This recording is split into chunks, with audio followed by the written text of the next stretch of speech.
Today we're going to discuss erectile dysfunction. Wait, that is the wrong presentation.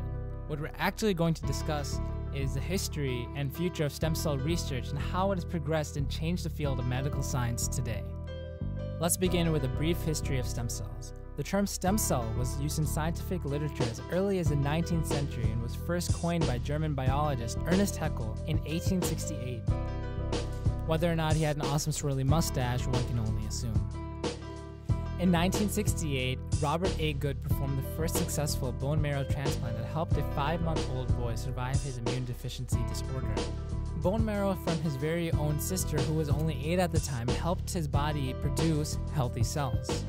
Since then, bone marrow transplants have become very common and well-refined and help cure many kinds of conditions, and is especially used after chemotherapy, which kills cancer cells and in the process also damages the immune system.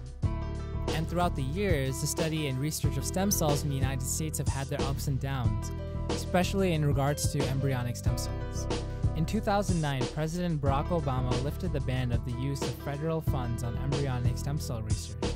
This increase in funding is now allowing researchers to gain more ground to explore genetics and develop future stem cell therapies. Now that we know a little bit more about the history of stem cells, what are stem cells and what do they actually do?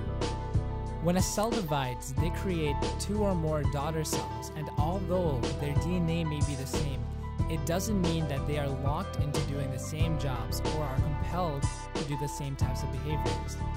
Stem cells are a special type of cell that give rise to more stem cells, or create specialized cells that do specific jobs, such as create insulin or become red blood cells.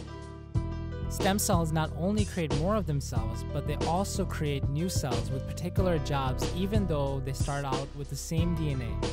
To put it in perspective, all of us are essentially human beings. Although we are biologically similar, we all have the potential to grow up and become different kinds of people and have different kinds of jobs similar to cells in the body.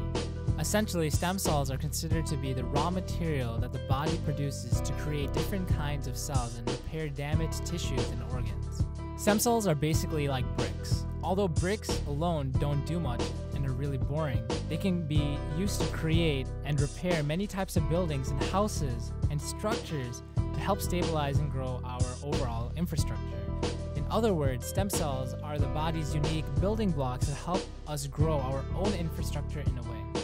Stem cells are necessary to keep developing and strengthening human life for survival. Without stem cells, human beings would not be able to recover after injuries or any types of incidents that cause cells to die or get damaged, and recreate new cells to replace old ones. And in a nutshell, this is what stem cells are.